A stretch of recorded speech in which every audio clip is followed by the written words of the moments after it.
I knew my dad hated me, but I never really grasped the depths of his hatred until just recently. Sperm donor, jerk, bastard. That's what I called him because as far as I was concerned, he was no longer my father. He was just the man who impregnated my mother. So who am I?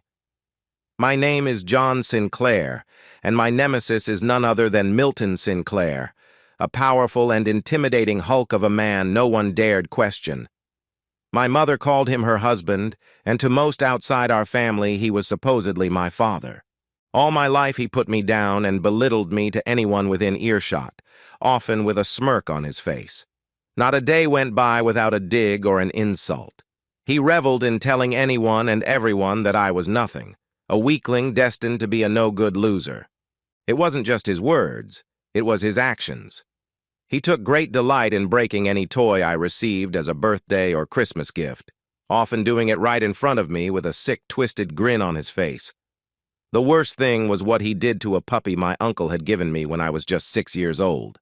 After bashing the poor creature's head in, he took an axe and decapitated the little dog, right in front of me. I still have nightmares about that. Making matters worse, my mother did nothing to stop him. She was too scared to stand up to the bastard and let him beat and abuse me whenever it suited him. To her credit, though, she shielded me as much as she could and spent many nights cradling and rocking me as I cried myself to sleep. I envied all the other boys. Why couldn't I have a father who loved me, played ball with me, or took me out fishing and hunting? Once, when I was old enough to understand, she tearfully told me that he demanded she abort me. She refused and paid dearly for her disobedience. Despite his ongoing abuse, she carried me to term and gave birth. He responded by bringing women home to their marital bed and banished my mother and me to a guest suite as he spent his days and nights in the arms of other women. He got away with all this because he was very rich and well thought out by the community. He gave great sums of money to causes like Planned Parenthood and propped up crooked rich politicians who often turned a blind eye to his antics and eccentricities. I'm not sure exactly when it happened, but I decided that one day I would make the bastard pay. I'll never forget the day I first outed him as an abuser. My teacher asked each of the children in our class to stand and tell everyone else what their fathers do for a living. One child said his father was an engineer, and another said her father was a policeman. I honestly didn't know what my father did for a living, so when it came to my turn, I simply told the class, much to my teacher's horror, that my father beats me. That night, we received a visit from Child Protective Services. The bastard put on a good front and waited until everyone had left before he addressed me with his fists. By the time he was done, I had 2 black eyes, a bloody nose, and a concussion. Believe it or not, the authorities believed him when he said I slipped in the shower. My mother nursed me back to health and enrolled me in a martial arts class. The male instructor I had listened to and patiently taught me how to defend myself. More importantly, he gave me a sense of self-worth and made me realize that the bastard did what he did because of his own inadequacies, not mine. Oddly enough, he quit beating me the day I broke a cinder block at one of our demonstrations. But the verbal and emotional abuse continued. I left home as soon as I could and joined the Marine Corps. I was determined to show the jerk I was no weakling. His response, laughter and derision. "You'll come crawling back to me, you just wait," he declared. I not only graduated from recruit training, but I also graduated at the top of my platoon. I went on to become a Force Reconnaissance Marine and worked myself as hard as I could. I was determined that no one would ever beat me again. After 2 grueling tours in the Middle East, I came home and met and married Judy. I thought my life had truly changed for the better. I deliberately kept my parents in the dark about my marriage. I had sent my mother Christmas cards after I left, but nothing else, and I said nothing about my personal life. Judy and her parents understood after I explained my childhood to them. "But he's your father," Judy said. "No, he's not. He's the guy who got my mother pregnant, but that's it. I don't want that bastard within 100 miles of me, and I sure as hell don't want him to know we're married." I ended up getting sent back overseas for another 1-year combat tour.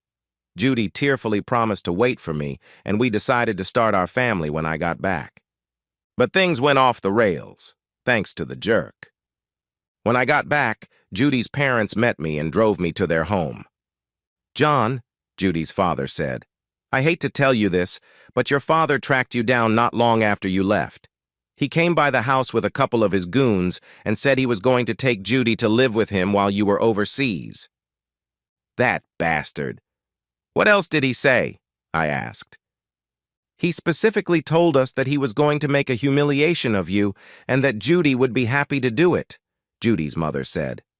I couldn't believe it, but she later told me that's exactly what she wanted to do because your father said you needed him to do it. And he said he would do to both of you what he did to your dog if anyone tried to stop him. You may not have known it, but he just communicated a threat to murder your daughter, I said, telling them what he did to my puppy. "I'll kill the bastard," I said. "So help me, I'll kill him, and she's toast if she went along with it." "Please, John," her father said. "Divorce her if you must, kick her to the curb, but please don't physically hurt her. If what you're telling me is true, then I'll do everything I can to help. Judy may be an idiot, but she's my daughter, and I don't want any harm to come to her." "All right, I promise I won't hurt her unless she forces me to. But she may become collateral damage. If she's taken up with him, there's no telling what he'll get her to do," I said. They weren't happy, but they seemed to understand. "Now please take me home. I have things to do." Judy's parents drove me home and came in the house with me, just in case she was there. The house was dark, and I heard nothing to indicate anyone else was in the house. A quick sweep of the house indicated we were alone. I thanked them for the ride and promised to stay in touch. They left, but not before reminding me of my promise not physically to hurt their daughter. I set all the locks on the front door and checked all the other doors and windows to make sure they were secured. I didn't want to be surprised in the middle of the night, so I braced chairs under the door handles so they couldn't be easily opened. I set traps on the doors as well so I would know the second anyone tried to open them. Fortunately, Judy didn't know about my gun safe, hidden in the back of a closet in my study. I knew the bastard wouldn't bother to look out of his own arrogance and condescension. I decided to use those traits to my advantage. I checked my inventory and found that everything was just as I left it a year ago. I secured the safe and checked to see if Judy left anything to indicate where she was or what she was doing. Quite a bit of her wardrobe was missing, along with her jewelry and her toiletries. Her lingerie was gone, as was most of her undergarments and shoes, indicating she had apparently moved out. She did leave a DVD on our dresser with a note in her flashy cursive handwriting that simply read, "Watch me." I had a pretty good idea what it was, but decided to check it out anyway. The video opened with Judy's smiling face. "Hi, honey," she said in the video. "Listen, I know this is going to be a bit of a shock to you, but I've decided to stay with your father. I know you really don't think much of him, but he's assured me that I'll be well taken care of and you have nothing to worry about. I don't know when I'll be back, but he tells me I'll be a much better wife to you after he's taught me a few things. He's already shown me so much. Yeah, I've been with him, but believe me, it's only intimacy, and I only love you, okay? Nothing personal, but he is here, and you are, well, overseas somewhere. I know you're over there protecting us from terrorists and all, but I miss you, and I'm really excited, you know? Sorry. Talk to you later, okay? Gotta go. Bye now, bye." The next face to appear was his, the jerk. His leering mug took up most of the screen, and I couldn't see what Judy was doing. "Thought you could hide from the old man, didn't you, boy? Thought you could just marry some girl and I'd never find you? Thought you were free of me, I'll bet. Wrong. I've taken your wife, and yeah, I've been having her brains out for the last few months. So have quite a few of my guys. God, what a screamer. Anyway," he continued, "she's going on a little trip with me to visit some of my special overseas customers. Don't worry, she'll be safe as long as she's a good girl. Now, I know you're supposedly some kind of a bad Marine and all, but I promise you, if you decide to play hero, I'll do to her what I did to that stupid little dog you had as a boy. Remember that? I really enjoyed seeing the pain and horror on your face as I cut its stupid head off. And don't think I won't do it to your wife. Hell, I may just do it anyway right after I have been with her in front of you. Check her out, he said, turning so I could see Judy, who was on our bed with two very large and well-endowed black men, no doubt part of the bastard's security detail. The jerk turned back to the camera. Oh, this is nothing. I've got more videos of her. You should be getting those videos in the mail any day now. I'd say she's pretty much ruined for you, he said, laughing. Oh, and just in case you decide to remarry after you divorce this cheating woman, well, let's just say I'll be back. The whole thing sickened me, but I had to remain calm and collected. Crying or screaming wouldn't bring her back, and it wouldn't take away the pain I was feeling at her betrayal. I had loved the cheating woman exclusively for 5 years, and we were on the verge of starting our family. So much for that. It was clear to me that my wife was now his cheating woman, so divorce was a foregone conclusion. And I would make the jerk pay. But first, I needed 2 things, and I needed them right now. First, I needed intel. Where was he going? How and when? He could have left a month ago or just this morning for all I knew. Second, I needed backup, and I knew exactly who to call. I went back to my study and found the 2 unused burner phones in my safe. They were more than a year old but would do the job. I activated the first and called my mother's personal cell. I had the number from a card she sent me while I was overseas. Obviously, the jerk didn't know she had it or he would have taken it from her. Surprisingly, she answered on the first ring. Hello, she answered quietly. Mom, it's John, I said. She immediately began crying. John, is it really you? I've missed you so much. Yes, Mom. Look, this isn't just a social call. The bastard has taken my wife and I need to find them. What do you know? I'm sorry, John. He's taking Judy overseas someplace, I don't know where. So they haven't left yet? I asked. I think they're leaving tomorrow. He's loading up his cargo ship tonight and they're set to leave tomorrow afternoon, I think, she said. Tell me everything, Mom. I need to know. Who is he doing business with? Where is he going? What's the name of the ship? Well, I don't know exactly who it is, but I know he's been meeting with some men from the Middle East. They all had Arab-sounding names like Abdullah or something, and I overheard them saying something about a sheikh. I don't know what that's all about, she answered. It's not a sheikh like a milkshake, Mom. They were talking about a sheikh, an important man of some kind. Do you know the name of the ship? I asked. I think it's the Northern Express. At least that's what I heard him say, she said. I was familiar with that ship. It wasn't a cargo ship, more like an oversized ocean-going yacht with a larger-than-normal hold. The jerk had a special suite on it and had it equipped with a helipad. I spent more than one trip in the bowels of the damn thing and knew it quite well. I even had architectural drawings showing the layout of the vessel. Those would come in handy. What's going on with Judy, Mom? Has he had her there at the house? I asked. Yes. He's been having intimacy with her in our bed, and he introduced her to those men. I can't believe he'd take your wife like that. John, I'm so sorry. I had to wonder why he would introduce her to them, and then it hit me. He intended to either sell her to them or give her to this sheikh. Why are you putting up with this stuff, Mom? I asked. She sobbed. Because John, he controls everything. My money, even my access to food and water. I have no choice. I'm basically a prisoner in his personal dungeon, she replied. Mom, how has his business been lately?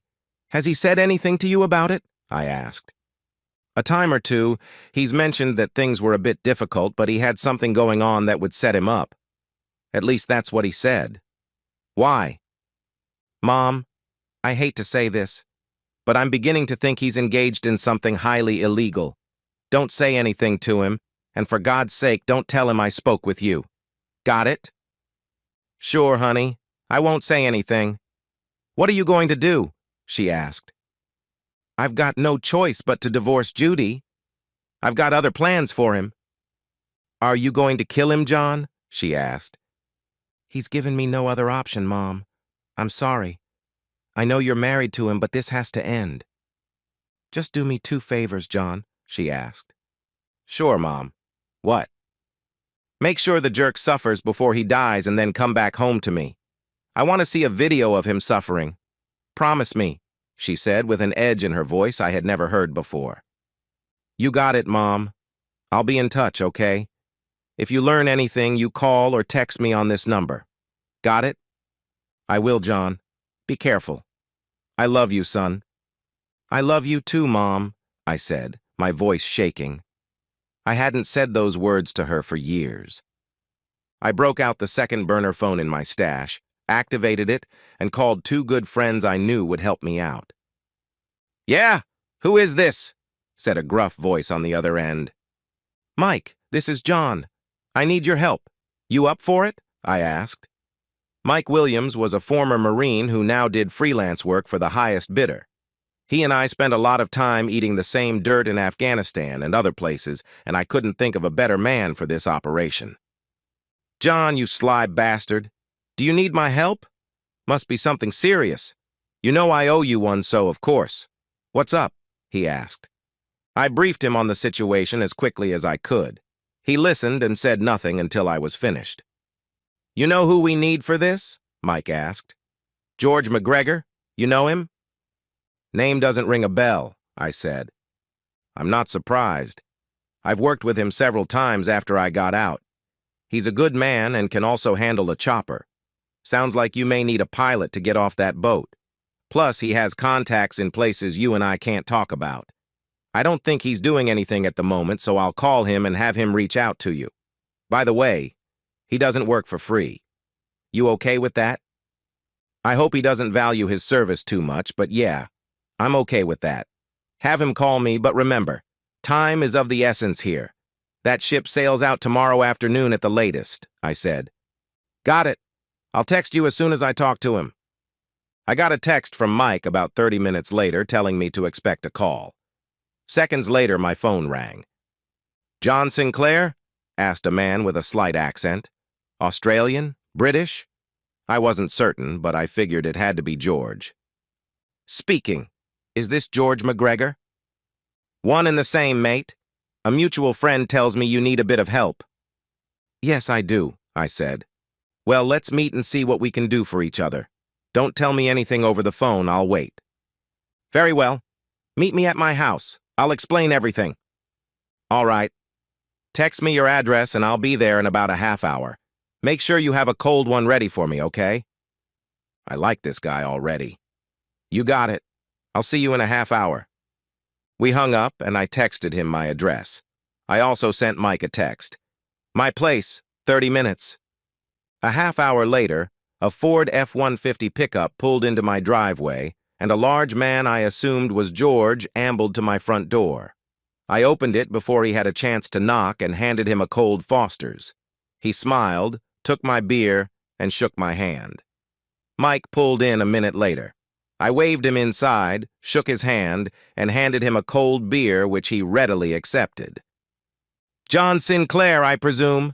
George asked with a grin. I've always wanted to say that. And you must be George McGregor. I briefed them on the entire situation, including my relationship with the jerk. I even showed them the video. So what do you plan to do? George asked. Simply put, the jerk dies. The more painful, the better. I'm divorcing the cheating woman. I promised her father I wouldn't deliberately hurt her, but she could become collateral damage. I'd rather avoid that if possible. Milton Sinclair's your old man, right? George asked. Yeah. Let me make a couple of calls. I'll be right back, he answered. Mike and I caught each other up while we waited for George to come back. A few minutes later, George returned to the living room and sat down. I thought I recognized the name, so I made a couple of inquiries. You understand I can't reveal my sources, right? Copy that, I said. Mike nodded in agreement. It seems that old man Sinclair, your sperm donor, has caught the interest of several alphabet agencies concerned about his so-called business dealings with certain Middle Eastern entities, specifically with one Sheikh Abdullah, Abdullah, by the way, is known to have dealings with a number of terrorist organizations and is believed to be in the business of providing arms to groups. He's also thought to be involved in human trafficking, specializing in beautiful white Western women. Like your wife, George said. Why hasn't anything been done to stop him? I asked. Good question. It seems the jerk has made a number of very strategic and substantial contributions to very high-ranking political figures. People you'd recognize in a heartbeat if you heard their names. So he's protected at the highest levels, Mike said. Very much so. And if he were to be exposed and/or brought down, a lot of other important men would be very embarrassed, to say the least. That means, in addition to being a child-abusing, wife-stealing jerk, he's also a traitor, I said. It also means it's not enough to simply kill him. He needs to be destroyed, completely and publicly. I tend to agree, George said. Others do as well. But no one is in any position to do anything at the moment. That's not to say nothing's being done, however. You were right about the Northern Express leaving tomorrow, George said, looking at me. There's 3 undercover operatives on that boat right now. They're scheduled to weigh anchor at 1800 hours tomorrow, and they're set to arrive at King Abdul Aziz Port in Daman. We can only assume Abdullah will meet them there. According to the manifests, they're carrying dry goods, coffee, that sort of thing. The operatives, however, say they're actually carrying weapons, AKs, RPGs, you name it. There are also rumors that Sinclair has sold Abdullah an ADM. Are you familiar with those? George asked. Mike and I both shook our heads.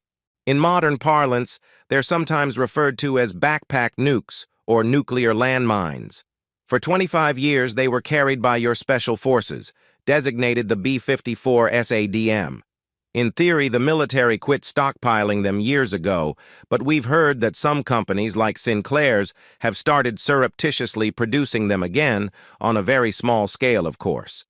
These weapons are what were once classified as tactical nukes with a very small yield, perhaps half a kiloton. By comparison, the bomb dropped on Hiroshima was about 15 kilotons. Don't let the low yield fool you, though. A .5 kiloton bomb detonated on the surface would produce a fireball roughly 197 feet in radius. Everything within that 197 feet would be instantly vaporized. Thermal radiation would extend to just over 1,300 feet, or about a quarter of a mile. It would do great damage no matter where it's detonated. If used in a city like New York, it would kill and injure many thousands and wreak untold damage to the economy. But how would Sinclair get the nuclear material? Mike asked. Good question. Stuff like that wasn't exactly sold on eBay. It wouldn't be easy, George said, but with his connections he could probably arrange it. Bottom line, if Sinclair did sell something like this to Abdullah, he needs to be stopped. Understand? Mike and I nodded in agreement. This was suddenly about much more than my wayward, cheating wife. I take it we'll have no official backup? I asked. None whatsoever, thanks to old man Sinclair's connections. But trust me when I tell you that the entire intel community will be very happy to see Sinclair dealt with. Permanently. Can your guys get us and our gear on board undetected? I asked. Yes, it's being set up right now, George said. Good. Well, let's get to it, I said, rolling out a diagram of the ship's interior. We spent the next hour discussing the layout of the boat and formulating a tactical plan. Eventually, we agreed on something we all agreed could work. So basically, we're going to get in, hide out for a couple of hours until the boat's in international waters, kill the old man, grab the soon-to-be ex-wife, sink the boat, and fly home. Is that right? George asked. Pretty much, I said. Trust me, the jerk is so cocky he'll have less than a skeleton crew and they won't be expecting us. It's not that big a boat and can run with a very small crew. We'll be able to take care of them in no time, and hopefully your undercover guys will help us out. That's pretty daring if I do say so myself, George said. What's that old SAS motto, who dares wins? I asked. George smiled. Indeed, I admire your pluck, John, but it takes a lot more than that to be SAS. Trust me, George said. I hear you can fly a chopper, George, I said. Can you handle an Airbus H-225? That's what the bastard has on the ship these days. He looked at me with a cocky grin. There's not a chopper made I can't fly, he said. Good, I said. I faced George directly. I understand you don't work for free. He looked at me and nodded his head. Normally I don't. Truth is, I hate child abusers and cheaters with a passion. I hate traitors and human traffickers even more so. And don't get me started on people who abuse animals. The fact is, I'm already on contract to deal with Sinclair. I'm not at liberty to say with who. So, buy me a cold one and we'll call it even, he said, extending his hand. I took it, and we exchanged a hearty handshake. Thanks. We'll need some firepower. I got up and motioned George and John to follow me to my study. I opened the gun safe and let them look around. We'll need to go with what we can conceal, so I doubt the rifles will do us any good. But there's a good selection of handguns and plenty of ammunition. Take your pick, gentlemen, I said. Mike and George looked through my collection, and each picked 2 handguns and several magazines fully loaded with hollow-point bullets. I reached down, grabbed a roll of slow-burning cannon fuse, and got 2 oversized M80s. What's that for? Mike asked. I'm going to light the old man's fire up, Mike. Get that roll of primer cord and some blasting caps as well. We'll need that to sink the old tub. We grabbed our gear and packed up. It was getting late, so I decided to grab some sleep. I showed Mike and George around the house, and we settled down for the evening. Tomorrow was going to be a very busy day. I was exhausted but couldn't get my mind off Judy. How could she have fallen for that son of a blip? Why did she have to screw up our lives? About 3 a.m., George's phone rang, waking us all up. George went into another room to take the call, and that's when Mike noticed a square envelope on the floor by the door. It looked like someone slipped it through the mail slot. He picked it up and handed it to me. I couldn't help but wonder when it was delivered, so I checked the security camera footage on my computer. According to the video, a sedan pulled up in front of the house with a single occupant. A man wearing a dark suit got out of the car, came up to the door, and slipped the envelope through the slot. He looked around, noticed the 2 extra vehicles, got back in his sedan, and drove off. George was back by the time we returned to the front room. That was Juan Carlos. Not his real name, of course. He says he can get us safely on board with our gear if we meet him at 16 hours tomorrow. On the dot. He also tells me the other undercover operatives will help us. There's a total of 12 people on the boat right now, mostly orderlies and passengers. The old man has 3 security guards outside his stateroom. Your wife is there along with some Middle Easterners. One of them is probably Abdullah himself. He tells me there was some kind of celebration that took place earlier. Maybe that's what's on that DVD you're holding. Well, let's check it out, I said. Opening the envelope, I retrieved the DVD and discovered Judy's rings, coated with a dried substance. I popped the DVD into the player and hit the remote. Just so you know, John, she said, I won't be coming home. I divorce you. I divorce you. I divorce you. I'm now the property of Sheikh Abdullah. I belong to him, body, mind, and soul. His cause is my cause, and my body is now his to command. I had hoped you would have been here to witness the ceremony. It was beautiful, and I would have loved it if you could have been here to personally hand me over to my new husband. It would have meant so much to me if you had been here to witness him taking me in person. But as always, you're too busy for the things important to me. Please understand, John, and don't be sad. You're a good man, and I'll always remember you fondly, but I just don't love you that way anymore. Maybe one day you'll find another woman, and tell my parents they won't be allowed to see me anymore. No hard feelings, Mr. Sinclair. I appreciate beautiful women, so I promise I'll treat your ex-wife well. She is such a talented woman, and her body is so delightful. I, too, would have liked for you to be here to personally hand her to me. But your father filled in, and for that, I am eternally grateful. Perhaps someday I can return the favor. Maybe I'll let you come and visit us after she's had a few of my sons, he said. The jerk's face suddenly showed in the video. Just so you know, this was all sanctioned by the State Department, so I hope you won't try something stupid. And I meant it when I said I'll come after any other women you get involved with. There's quite a market for pretty Western girls in the Middle East, you know. Enjoy spending the evening with your Marine buddies. See ya, he said, laughing. The video went dark. We sat there in the room, saying nothing for several minutes. The video pretty much said it all, as did the rings now in the ashtray. My wife was completely gone, and there was no hope of getting her back. The rescue part of our plan was over. It was all about retribution now. "I'm sorry," George finally said, placing a hand on my shoulder. "That's so messed up," Mike said. "I'm sorry, bro, you don't deserve that." "Thanks, guys. I guess you all know what this means," I said. They both nodded their heads in agreement. "No quarter, no mercy, they all die. Am I right?" George asked. I nodded my head. "Yeah, she's chosen sides and she chose poorly," I replied. "What about the State Department? Can they actually allow something like that?" Mike said. "I've heard of some pretty strange things coming out of Foggy Bottom over the years, so nothing would surprise me," George said. I grabbed my phone and sent them the last video by email. It was very late, but I had to inform Judy's parents. I owed it to them. "Yeah? Hello?" said a groggy man after several rings. "Fred, this is John. Sorry to call you so late, but I need to talk to both of you right now. It's about Judy," I said. "What's going on with Judy? Is she home? Has she come to her senses?" "No, it's worse than I thought. I can't get into all the details, not over the phone. I need you to check your email. I sent you a video and I want both of you to watch it. It's pretty disturbing, but you deserve to know what's going on." "Okay, let me fire up my computer," he said. A couple minutes later, I heard audio from his computer, and both of them gasped in horror at what they were witnessing. Then I heard Judy's mother break down sobbing.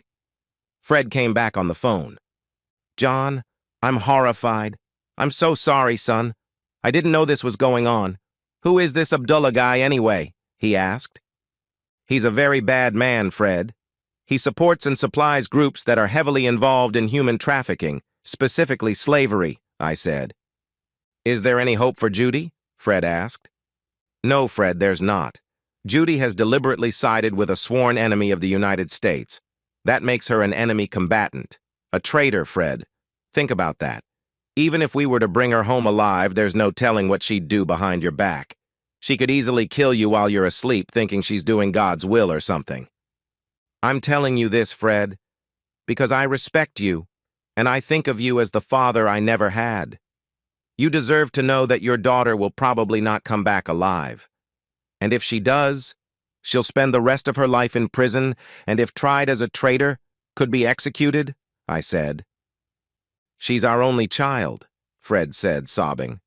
"Please, John, I'm begging you, try to bring her home alive." "I'll try, Fred, but no guarantees. She may give me no choice." "Okay, son, I understand. Please forgive us, John," he said.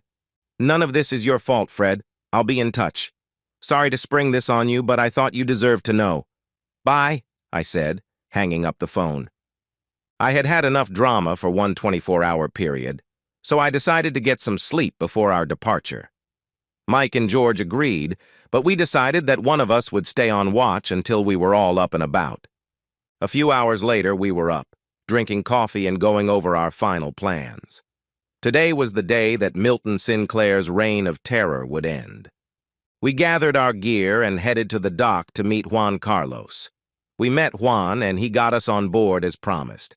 I handed him a roll of primer cord and a handful of blasting caps. "You know how to use this?" I asked. He smiled. "You're kidding, right? Of course I do, and I know exactly where to deploy it. By the way, Old Man Sinclair has a functioning suitcase nuke on board. Were you aware of that?" "We suspected it," I said. "I know exactly where it is. Once the stateroom is secured, I'll bring it up to you. Don't worry about the crew outside the bridge. My guys and I will take care of them. By the way, do any of you fly?" "Yeah, and yes, we'll give you a ride home. We move 1 hour after leaving port, so be ready." He nodded. "Got it, Mr. Sinclair." "Please call me John. Mr. Sinclair is the jerk upstairs, I said. Juan smiled. Got it, boss, he replied. We hid in our designated areas and waited for the boat to get underway. Soon we could feel the yacht making its way out of the port and kept an eye on the time. I knew the jerk would want to get the boat going as fast as possible, and I could feel the acceleration. Soon, the hour was up, and I eased the door to the locker I was in and looked around. No one was in sight, so I began making my way topside and was soon joined by Mike and George. We passed the bodies of a couple crew members and knew Juan was already doing his job. We only hoped the crewmen we saw weren't the other undercover operatives. Mike headed to the bridge as George and I headed for the stateroom. There were 2 guards stationed outside the hatch to the onboard apartment. George took one down with a quick snap of the neck, and I followed suit with the other. Neither made a sound as their lifeless bodies sunk to the deck. We felt the boat slow down and realized Mike had neutralized the bridge crew and shut down the engines. That was our cue. We burst into the stateroom, taking out 2 more guards. Abdullah jumped behind 2 of his men who pulled their firearms. Unfortunately for them, they were too slow and ended up in lifeless heaps on the floor, followed by Abdullah, who begged for his life before getting 2 bullets in the brain. George covered the jerk as I cleared the rest of the stateroom. Judy was screaming throughout the entire episode and grabbed a gun when she realized her new lover was dead. Shaking, she aimed it at me. "Drop it, John, or so help me, I'll kill you," she said shakily. Of course, she didn't know I was wearing a GoPro camera and caught her entire threat on video. I looked at her gun and realized the safety was still on. Judy, of course, had never touched a handgun in her life. "If you're going to shoot me, Judy, you'd better take the safety off," I said sarcastically. She glanced at the gun. "I don't know how," she stammered. "Well then, I guess you shouldn't be holding it," I said, taking a shot at her arm. The bullet creased her left arm and buried itself in the wall, just as I had hoped. Judy responded by yelping in shock and dropping the gun. "You shot me! I can't believe you shot me! You could have killed me!" George laughed. "Trust me, Missy, if he wanted you dead, you'd be dead, and there's not a damn thing you or anyone else could do about it," he said. Judy's eyes grew wide in shock. "Yeah, well, I can't believe you did what you did either, so I guess that makes us even," I said.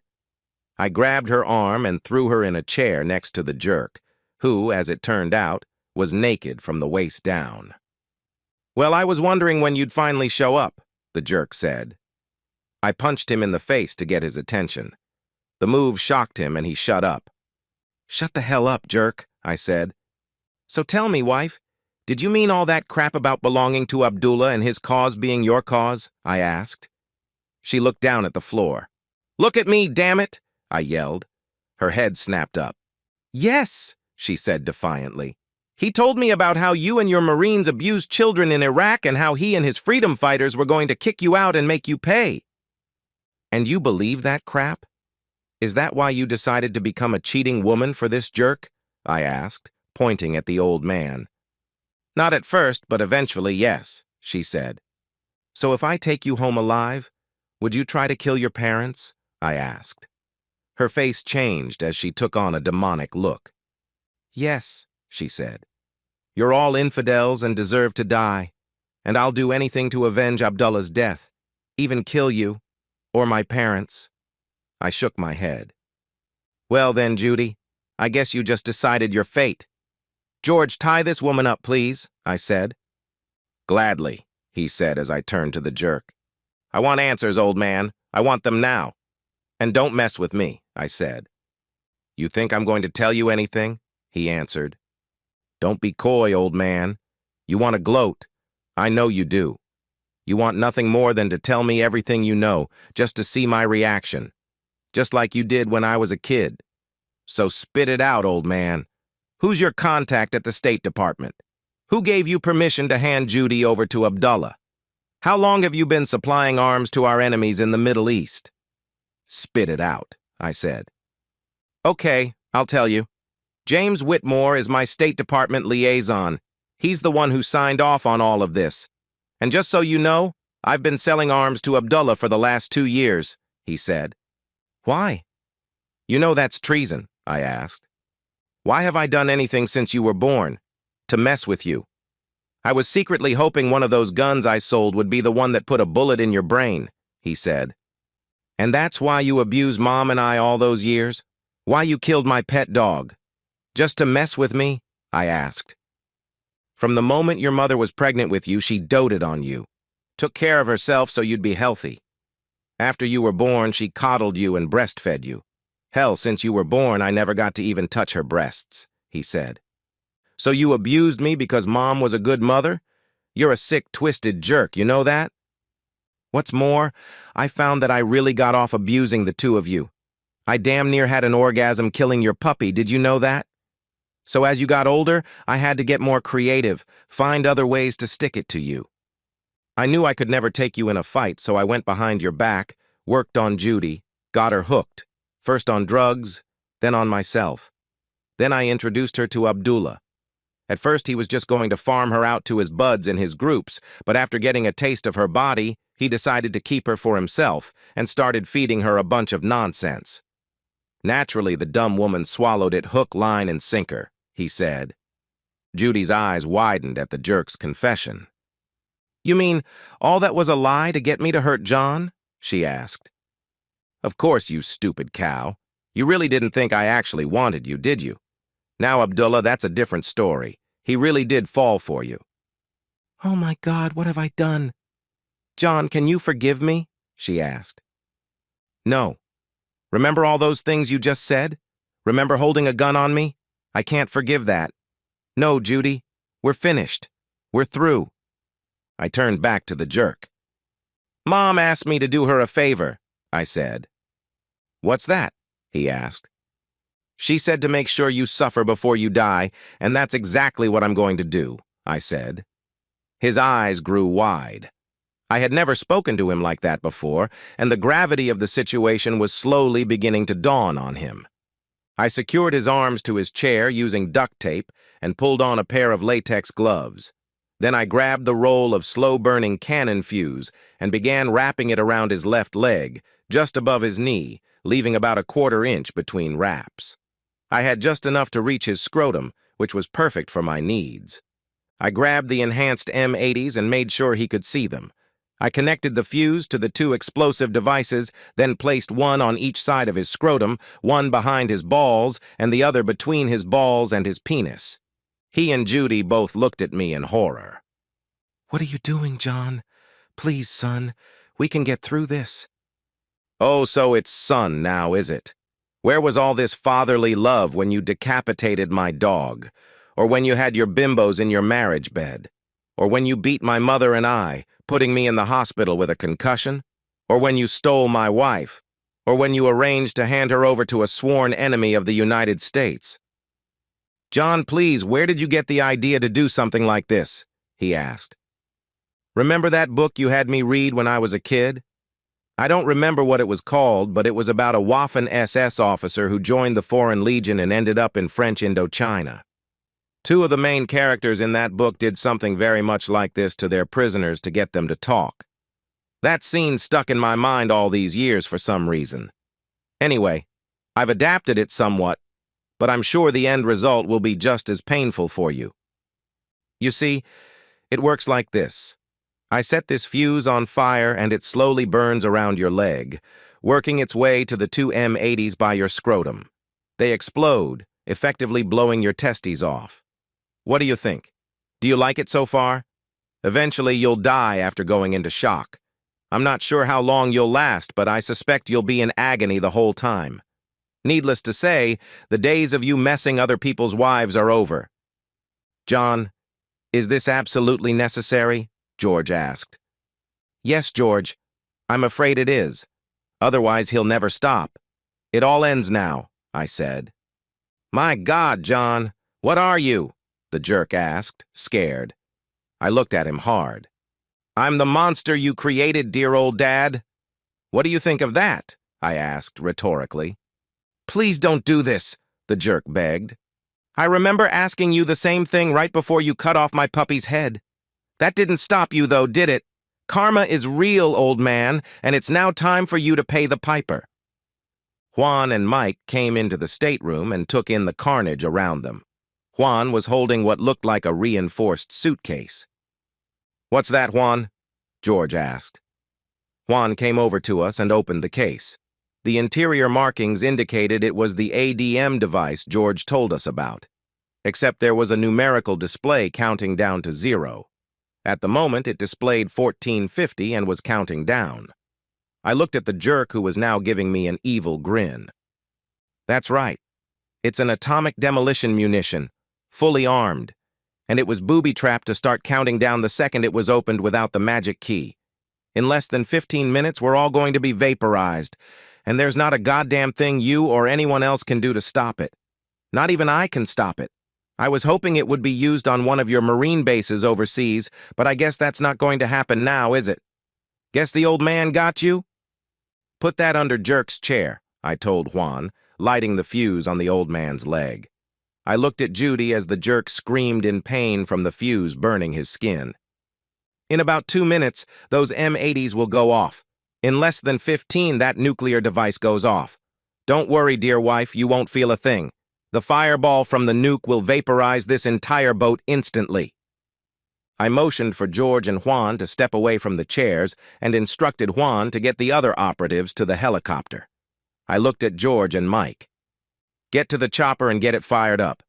As soon as those M80s go off, I'm out of here. We need to be as far away as possible before that goes off," I said, pointing to the nuclear device counting down under Judy and the jerk. They nodded their heads and left. I stood by the door and watched as the fuse continued to burn a spiral brand into the jerk's leg. Judy was trying to get her chair away from the jerk and the nuclear device under him, in vain. Eventually, the fuse burned to the M80s as the jerk's eyes grew wide in anticipation. The devices detonated, blowing his genitalia into kingdom come, causing the jerk to scream in agony. Judy looked at me, her eyes wide in horror. "John, please, I'm sorry. Please help me. Don't kill me," she begged through her tears. I smiled and gave her a half-hearted goodbye salute. "Enjoy hell, cheating woman," I said, walking out. Judy screamed as I walked away. The helicopter was warmed up and ready by the time I got there. I looked back briefly, opened the door, and climbed on board. Securing myself in the seat, I looked to ensure everyone was ready, then gave George the signal to take off. He revved up the engine and we took off, putting the Northern Express as far behind us as we could. "How far do we have to go to escape EMP?" I asked George. "Not sure. I'm hoping that's a very low-yield device. If it is, we may not have to deal with much, if any, significant EMP," he said. George addressed everyone in the chopper. "When that device goes off, you'll see a brilliant flash of light. Do not, I repeat, do not look at the flash. Keep your eyes closed until the flash diminishes. Got it?" We all answered in the affirmative. "And brace yourselves for the shock wave. Hopefully, we'll be far enough away that it won't cause any damage." I looked at my watch and saw we had less than a minute left. I took a quick glance back and could just barely make out the boat. I turned away and closed my eyes just as the nuclear device detonated. A few seconds later, the chopper was buffeted by what was probably the shock wave.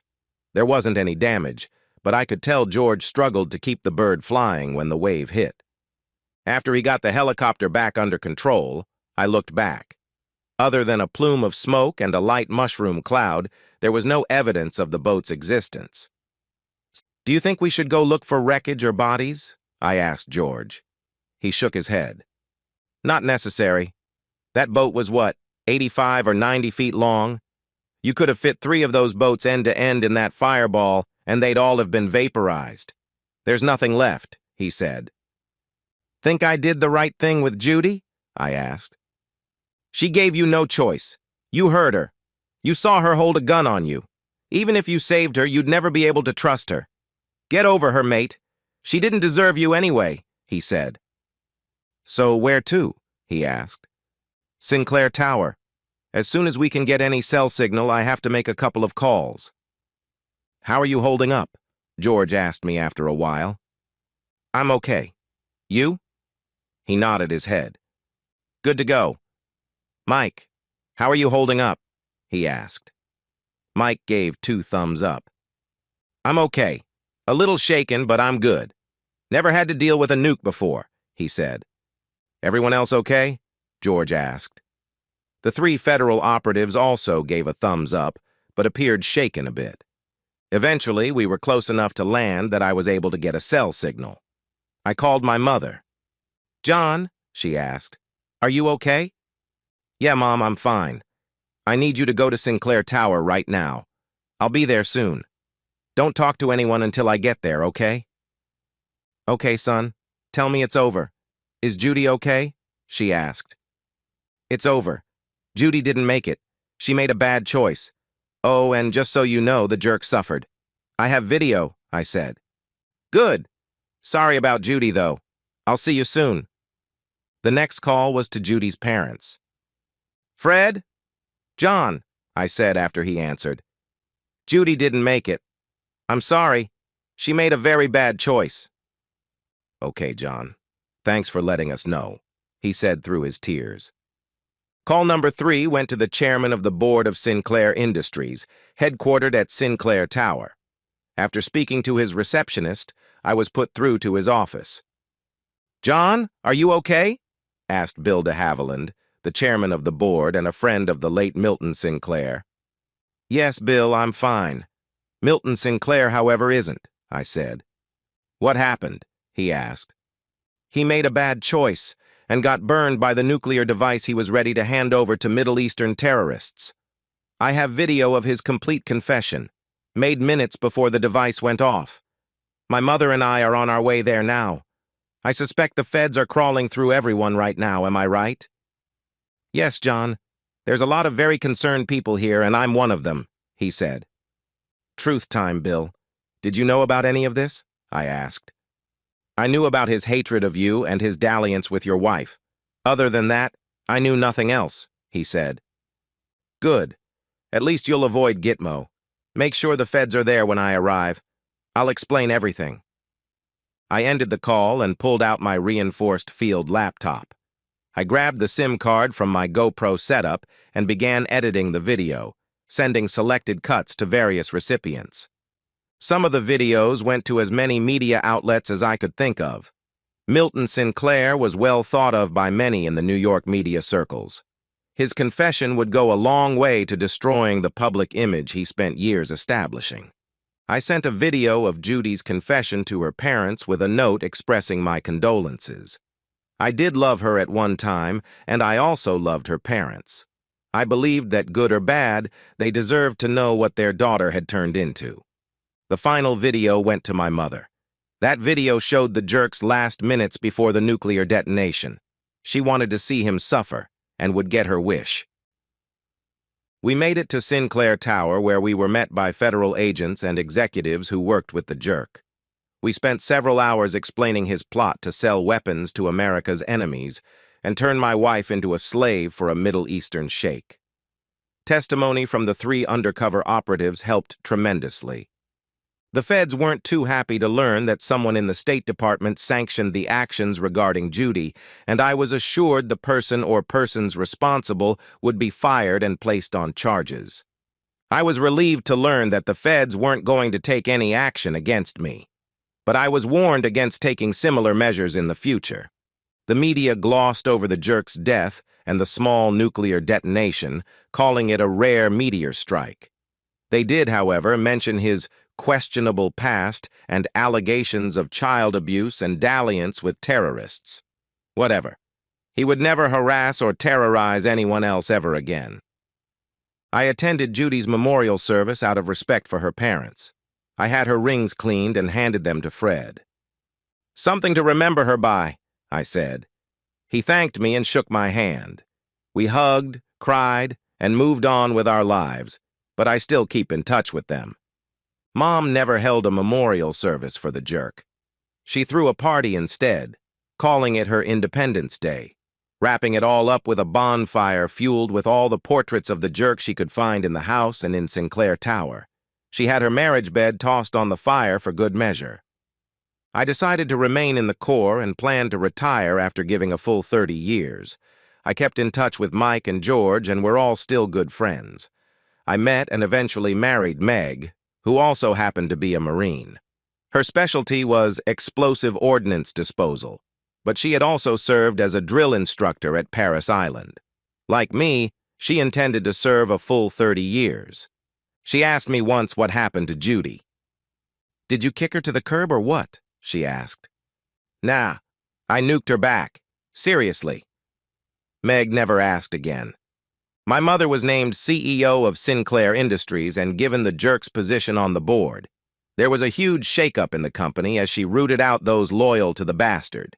She finally watched the video of the jerk getting his testes blown off. To her credit, she watched the whole thing without flinching. She smiled upon hearing him call me son. "I knew he would finally warm up to you.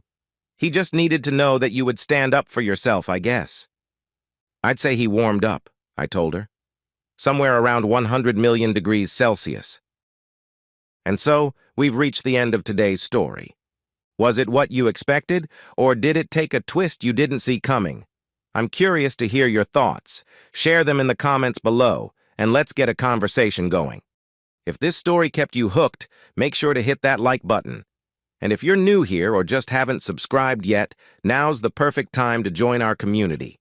I bring you fresh, captivating stories every day, so click that subscribe button and turn on notifications so you never miss out. Thanks for watching, and I'll see you in the next one.